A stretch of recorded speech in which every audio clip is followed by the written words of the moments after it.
we hack the code and flip the tag. Where cliches come to retire. Drop that beat, turn down to fire. Say what's real, make fears take a seat. Unconventional wisdom, dancing on your feet. Hey. Hello, and welcome to Unconventional Wisdom about conventional wisdom. I'm your host, Kim Miller-Hershon. I am with Mike Konrad, and he is just going to give us tons of gems today, which I know you are going to walk away with some really good stuff. So, Mike, why don't we start out, and will you please introduce yourself? Sure. First of all, thanks for having me on your show, Kim. I'm looking forward to this. My name is Mike Konrad, as you've mentioned. I am the founder and CEO of a company I started 33 years ago called Aqueous Technologies. We serve the electronics manufacturing industry. So everything you have with a battery or plugs in the wall, you're welcome. That's us. We build all that, or at least my industry builds all that. I do not build all that. Mike Konrad did not build your smartphone, but we're part of that ecosystem. Very nice. All right, Mike, I have a very important random question for you. Okay. If the zombie apocalypse is coming, who are the three people that you need on your team? Well, my bartender, my therapist. No, I'm I was assuming like, you want a serious answer. no, I don't. Well, Bartender's a good answer. that'd be a good answer, but I don't have a bartender that works for me. So my team, looking through the inventory of my team members, I would say my vice president, who runs the company now. I've had this company for 33 years, so I stepped out, quote unquote, semi-retired. And All I'm right, gonna go to- Mike, this is a zombie apocalypse. We're not keeping your business going. We want to know how you're going to stay alive in this whole thing. Is he Oh, going to keep you alive? okay. If the zombies are going to kill my business, then my wife, of course. Okay. Oh boy, now I have to choose between my daughter and the grandkids. So I'm not even going to go down that road. Okay, I will go down that road. I love my daughter to pieces, but I'm going to have to say my wife and my two grandkids. Those There are you who I would have go. on my island. Yes. How funny. Hopefully Well, my daughter never sees this I was going because to say you might not want to send her this. she will become the zombie. Yes, Yeah. exactly. Yeah. Or she may make you the zombie. Who Oh, knows? yes, for sure. Yeah. Yeah. I like the where you were going with the bartender route. I like the therapist hadn't thought of. You know what I thought of? I was like, I at least need like somebody funny with me. Yeah, my wife makes me laugh. Oh, I make her laugh. So that's how we've been managed to stay okay. married for 44 years. And my grandkids totally crack me up. They are totally different. 13-year-old girl, 10-year-old boy. She's 13 going on 23. He's 10 wanting to stay 10. They crack me up. The whole Yeah. family has a really good sense of humor and Yeah. it seems to have been passed down in the genes. All right. I like that. I think I need like I don't know who's like an action hero. I need an action hero. Maybe I need like one of the Marvel Sure. characters. Marvel, X-Men, Superman, whatever. Exactly. Yeah. Yeah, I don't know which action figure I would want on my island. Yeah, one that can kill zombies. How about that? Exactly. That's why I want like an action hero with me. So I need somebody funny, an action hero, and I like the bartender. I think those are going to be my three. Yeah, if you can't beat them, have a drink. There you go. Maybe the zombies will come drink with you. Sit at my bar. Yes, That's exactly. right. Take the edge off. Exactly. Love I'm that. sure zombies need a good drink now and again too. Okay. Next time you meet one, you'll have to ask. I will. Yes. Okay. First question. Yes. That's right. All right. That took us down a road, didn't it? All right. So let's get to, I think, what the listeners are just dying to know. And I think it's a really interesting question for somebody who's had their company for a very long time, which is what's one piece of conventional wisdom that you followed early on, later to realize it was completely wrong for you? About everything I did was conventional. Pretty much everything I did in the early days, I don't do anymore. But to narrow it down to one, the way we advertised was very Ooh. conventional. We Okay. were chest pounding, obnoxious advertisers in our space. We are the best, everyone else sucks. Throw all the specifications out, brag about how great our equipment is and how it will it change the world, it'll make their lives easier, it'll do whatever we had to say to get an order. And there was a number of circumstances that led me to the conclusion that we were just sick and tired of our own voice. And Mm, we cold turkeyed it. After one specific event, we basically said, that's it, we're done. No more advertising, at least not the way we were doing it. No mhm, more self promotion, no more self grandizing. And we switched to an education model. We mm, learned quite unconventional wisdom that the best way to sell our product is stop talking about our product. And we did that literally one day about 8 or 9 years ago. And we haven't run an ad since then. We replaced all of it with education, providing mhm. value and connecting on a more emotional level. And I'm guilty, Kim, of coining phrases which I later learned have been coined by many others. So this is not my original phrase, although I called it this. We adopted a concept of conscious marketing as opposed to traditional marketing or conventional marketing. And that involves creating authority, providing value. And we did that through a number of mediums. We started hosting podcasts. We started doing educational, totally non commercial webinars. I started speaking at conferences on best practices and started writing papers and all of these things. And we don't talk about our products. We connect with the customer's issues and we provide best practice solutions for those issues. And through this conscious marketing effort, we were able to provide what I like to call guided discovery, where the end user, the potential customer, connects the dots, which lead back to us in most cases. But we don't have to say that. And Right. once we started doing that, we started gaining authority and trust of our audience. And I hate this word, Kim, because it's been exploited by many others, but we became an influencer in our space. And I don't mean a TikTok, twerky, Kim Kardashian style influencer. No disrespect to Kim. She's made more money than I have, so good for her. But that's not the type of influencer we want to be. We want to be an authority-based influencer. And we did that in a pretty short period of time. And that's all we do now. I travel around the world. I give lectures. I talk about best practices. I host podcasts on the subject of reliability of electronics and other things. And I couldn't be happier. And my team runs the company and allows me to do these types of things. And that's just done amazing things for our business. Let me ask you this, and I don't know if it ties in to how you thought things were going to be, but did you ever imagine that you would be able to step out of the day-to-day operations of your business? Oh, It, no, no, yeah. no way. The business would fold 10 seconds after I left. At least that's what I told myself. And I believe that. And there was a time when it would have. Sure. When Mhm. I started the company, I bootstrapped the company. So I literally started in my garage and I couldn't afford good talent. Basically, the requirements to get a job with me was a pulse and a willingness to accept whatever I offered, which wasn't much. So, unsurprisingly, I was the smartest person in the room. And that A, stroked my ego, and B, assured that the company could never grow beyond my skill set.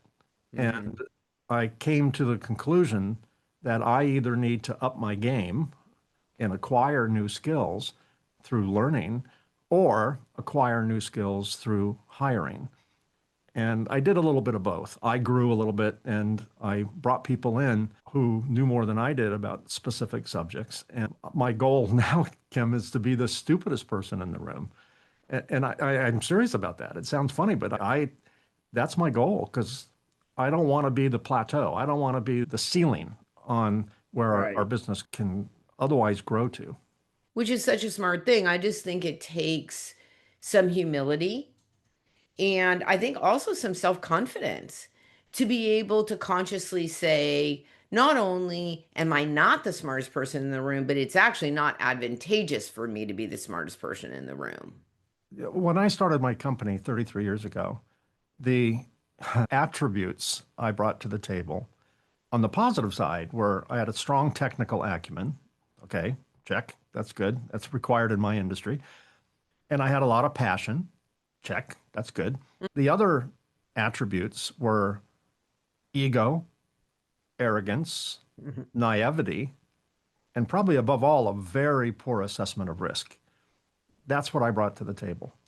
I'm thankful for that because I don't think I could have started the company without that bull in a china shop, head in the sand Sure. mentality. Right. 80% of all businesses fail statistically. That's just a fact.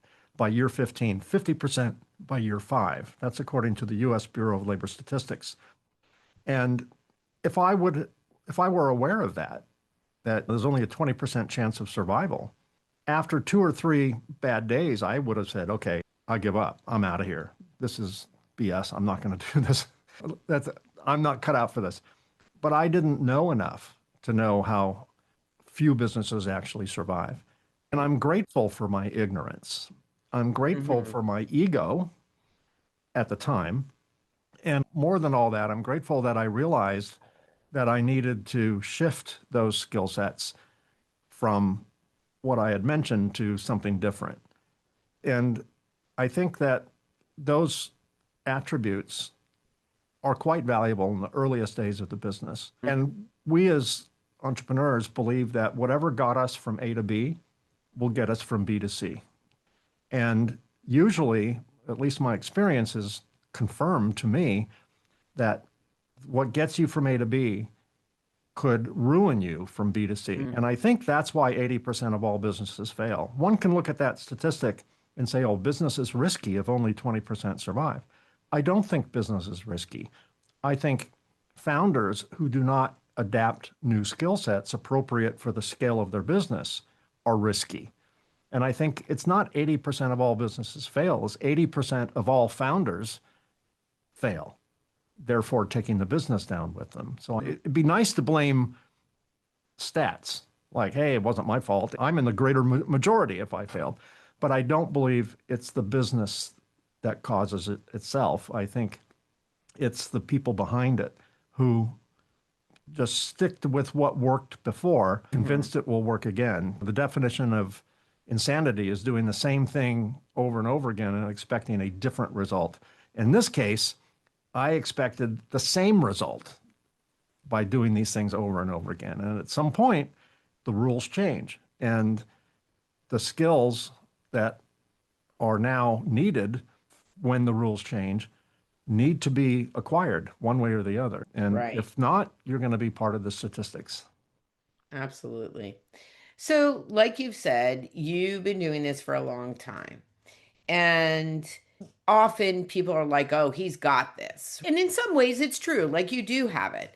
But what is one thing that sort of underneath it all that you still wrestle with?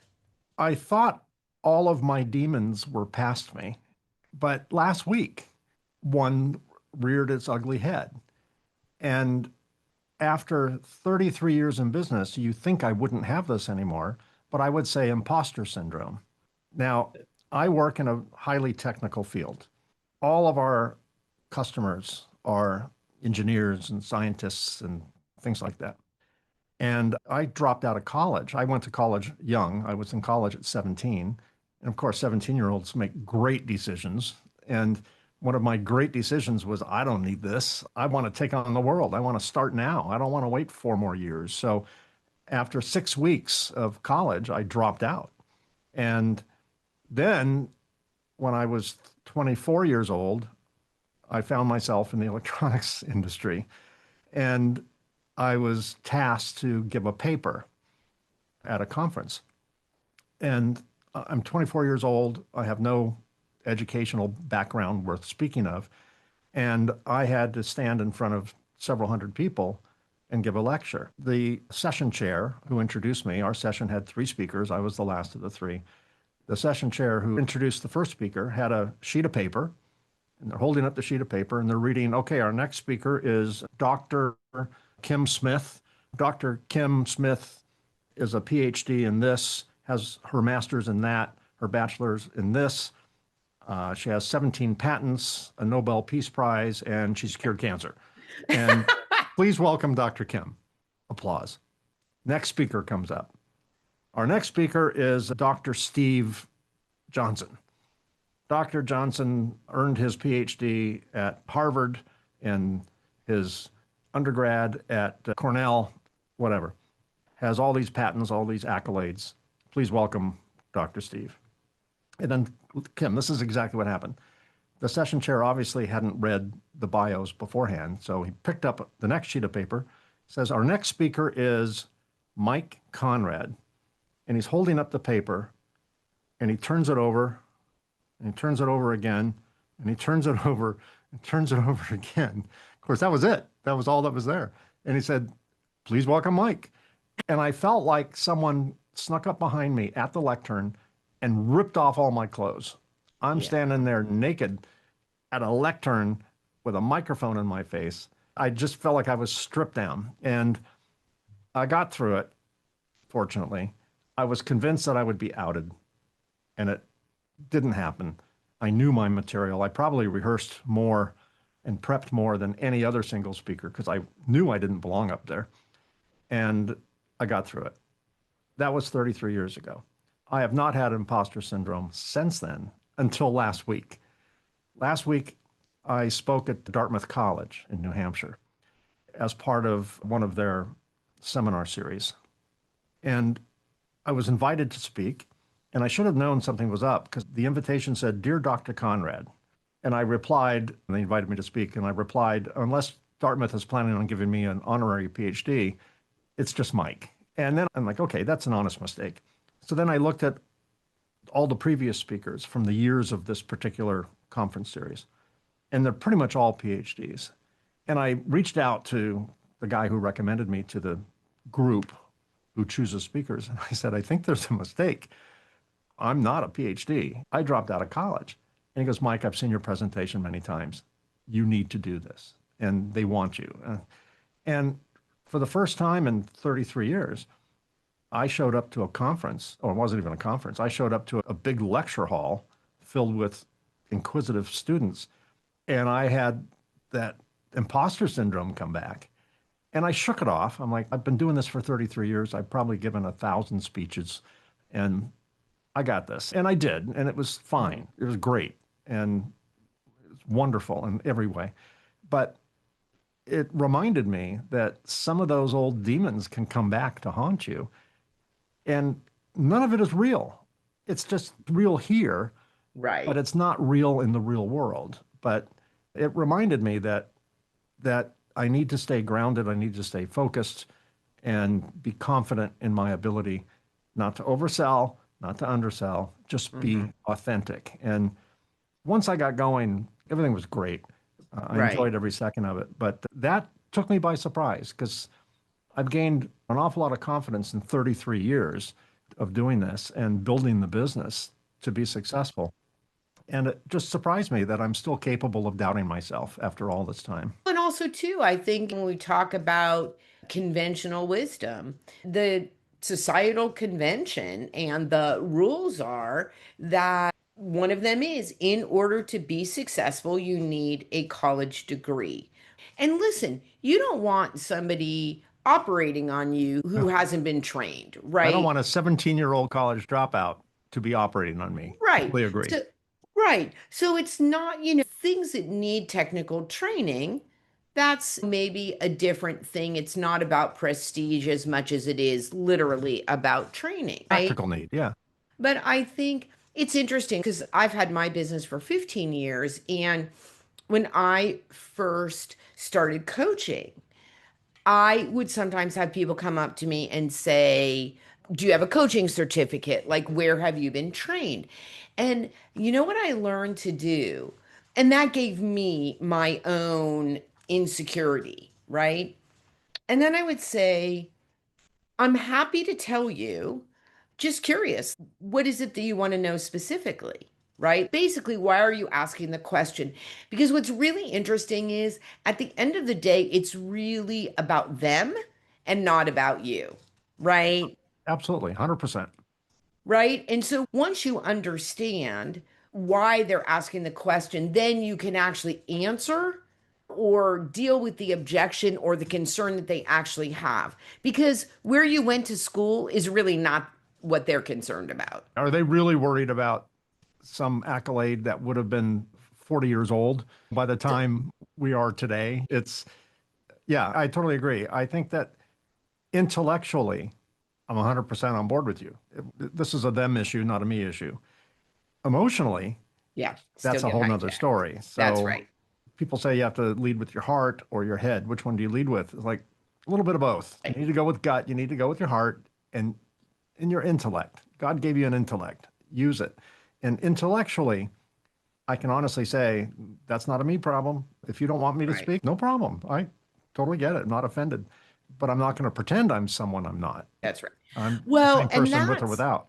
and I think that there's a lot of bravery in that. Again, it's the same thing I said before, which is that to be confident enough in yourself, even though it might have hit a nerve, but to be, I am who I am. Like I'm not hiding what this is. What's really interesting for me is that just in case you wanted to know, I do not have a coaching certificate, and it was a very conscious decision that I made not to get one.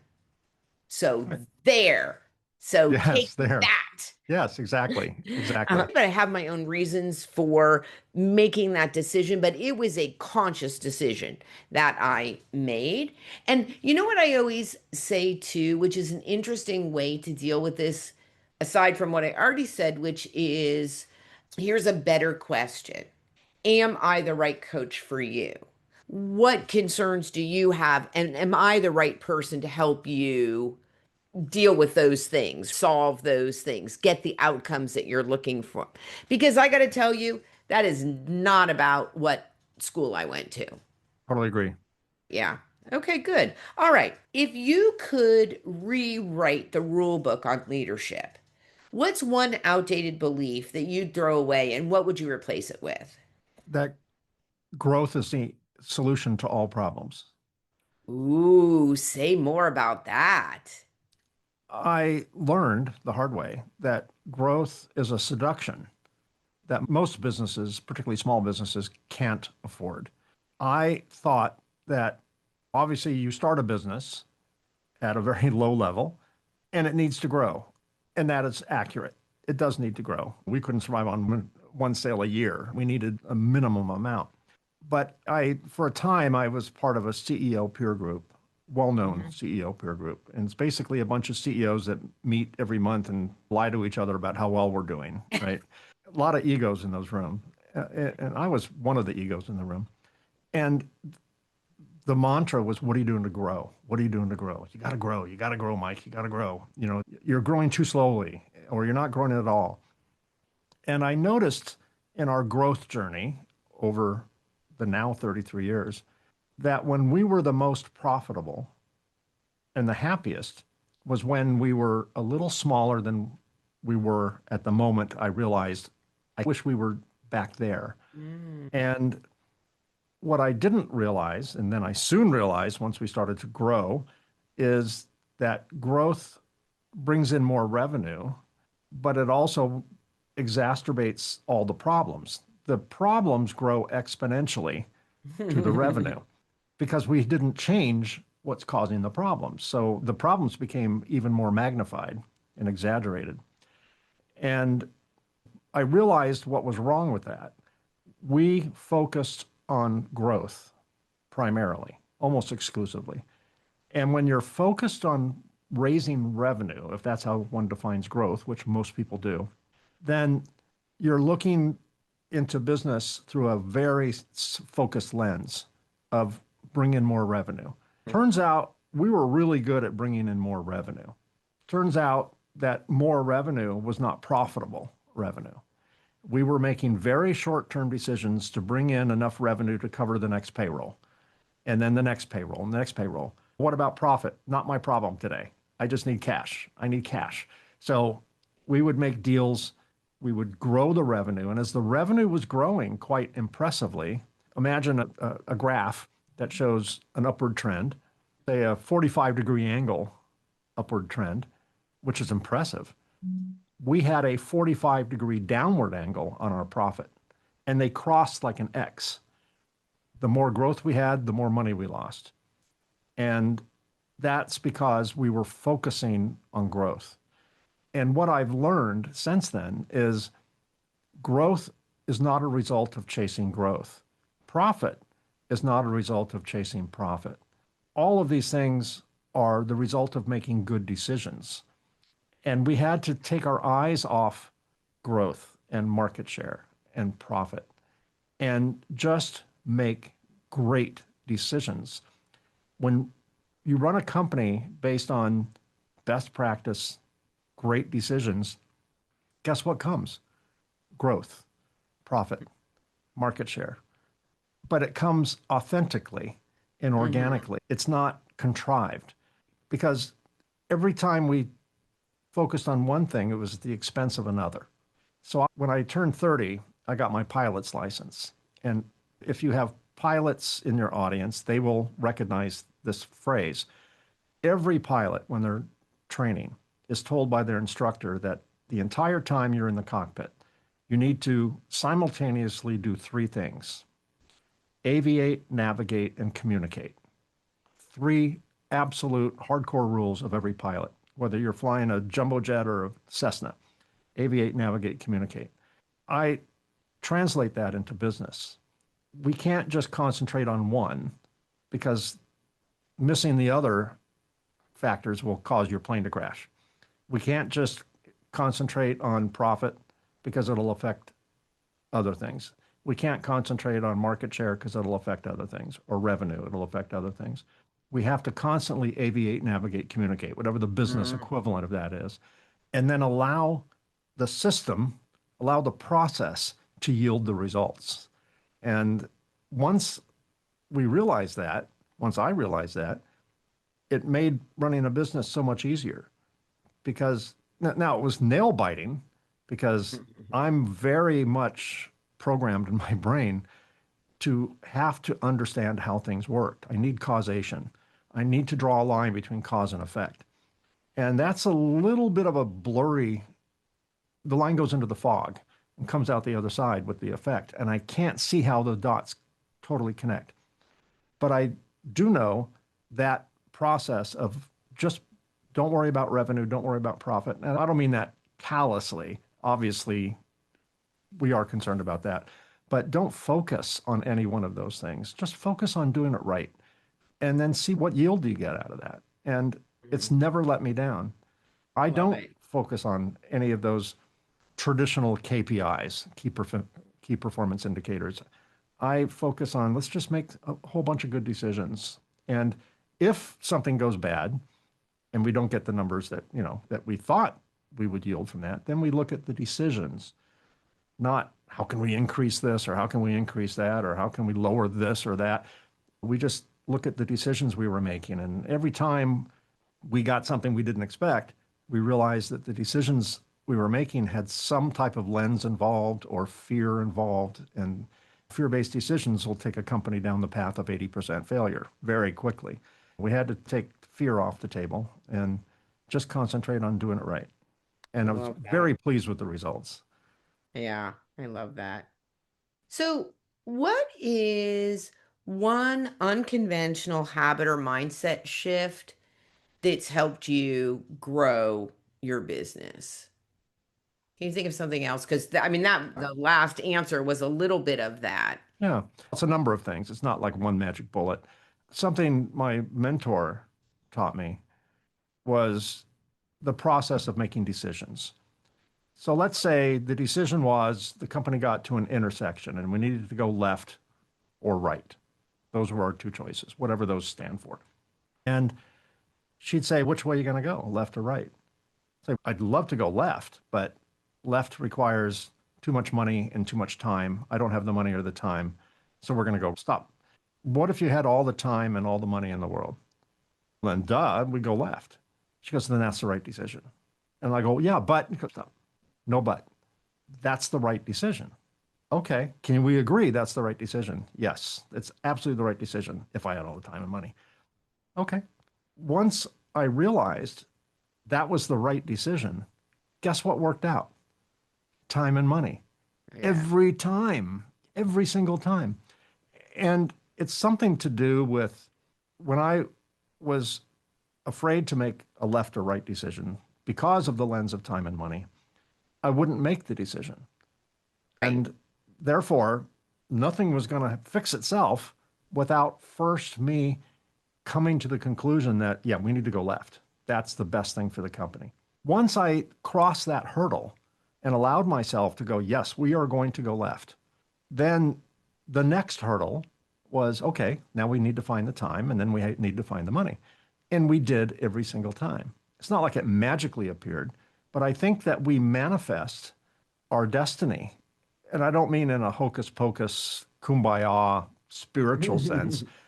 I mean that the humans are capable of doing things well beyond our own expectations, but we have to believe we can. And I think once the decision is made, whether to go left or right in this scenario, then we start looking at the problem differently. We're That's not right. paralyzed in indecision. We've Right. made the decision. Now let's figure it out. And Right. I wouldn't even try and figure it out if I was convinced we haven't made the decision yet. Let's move forward, make the decision, time and money off the table.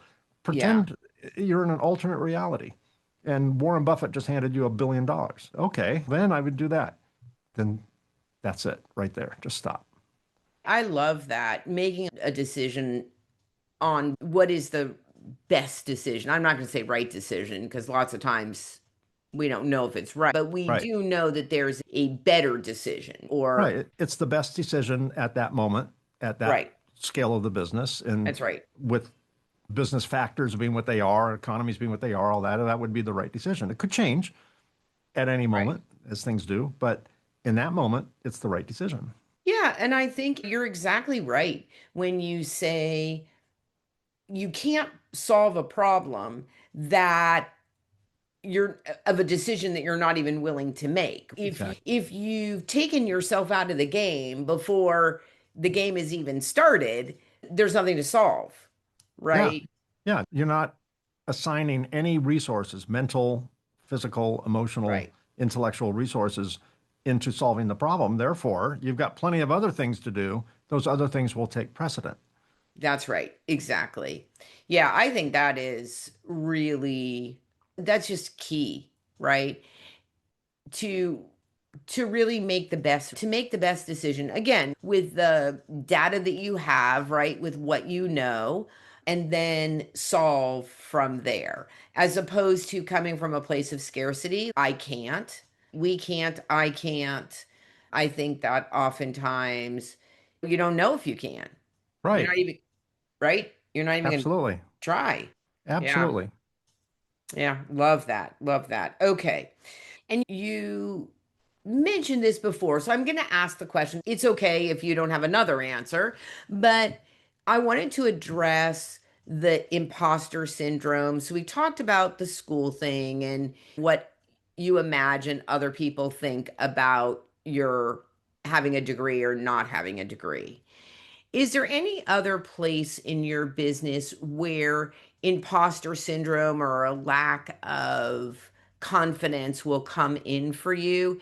And if that's the case, what do you do to get yourself moving forward again? When I first started the business, my former employer, also in this space, sued me.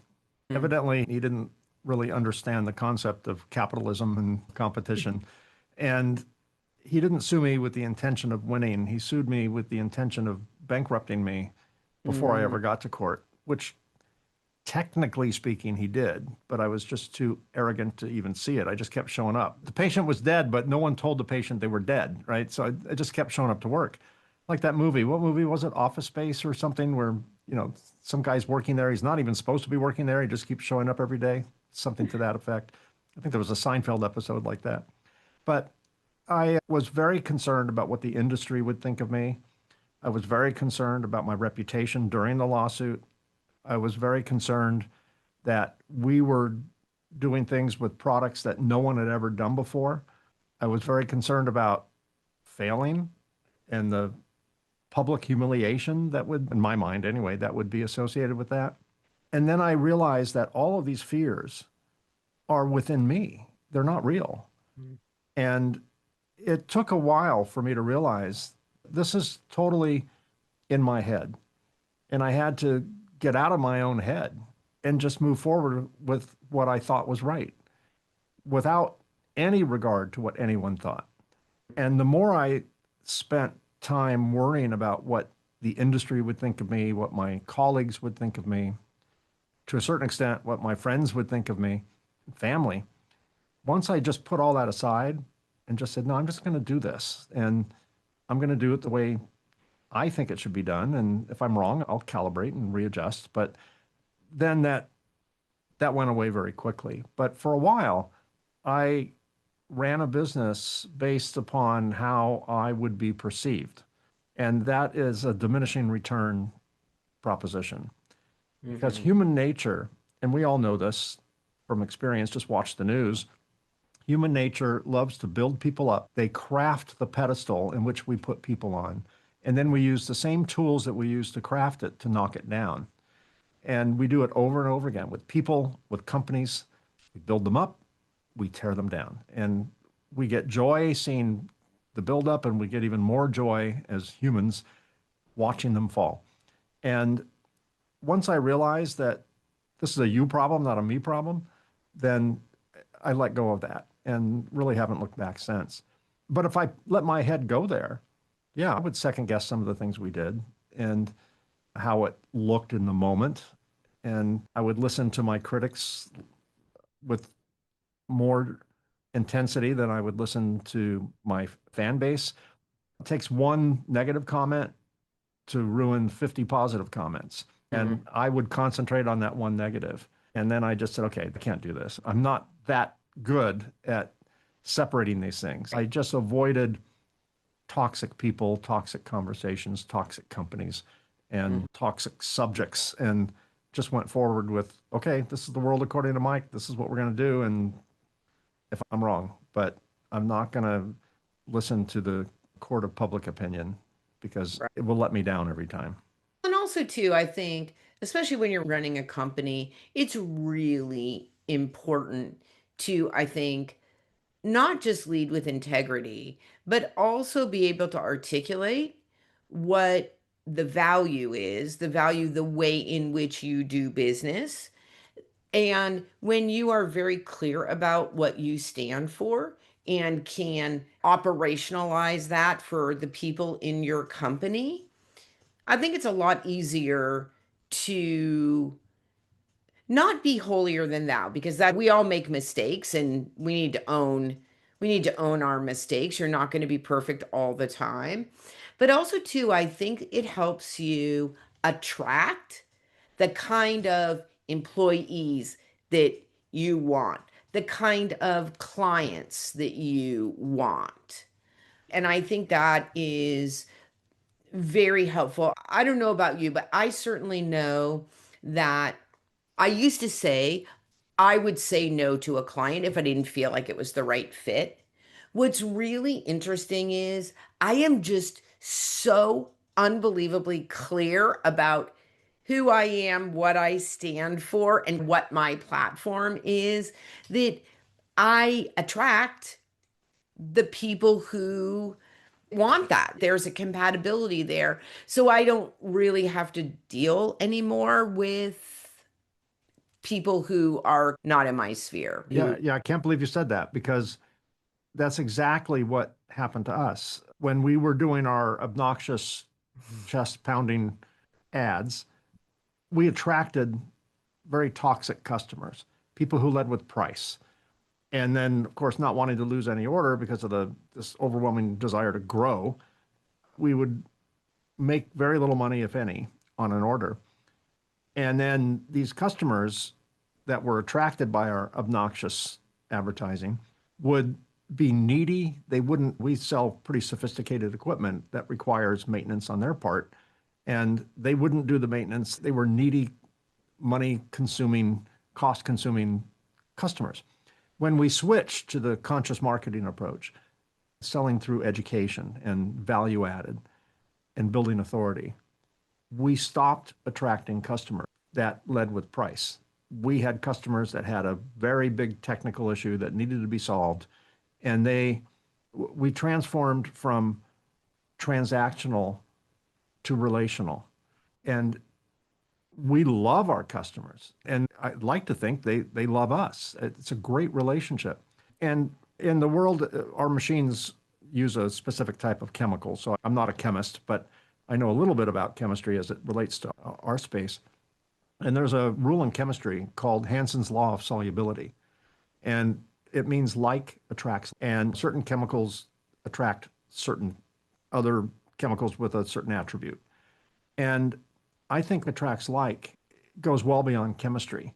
I think when we put out a certain energy, we receive that energy back. It connects with people who appreciate that energy, even if they can't describe it, even if they don't even realize that's what it is, they're attracted to it. Think about some of the brands that are popular today that are iconic. Think of Nike, for example. When's the last time you saw a Nike ad that talks about the comfort of their shoe or the quality of their shoe or the style of their shoe? Some of their ads don't even show their shoe. And people will buy clothes with their logo on it.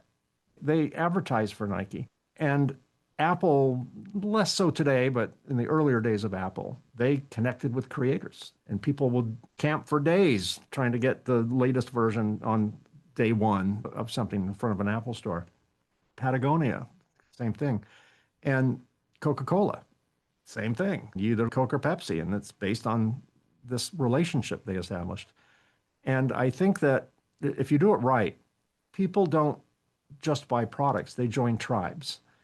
And in a kind of a dorky analogy, I think some of our customers have joined our tribe, and they root for us, and they celebrate us as we do them. And that can't be done with the way conventional marketing goes.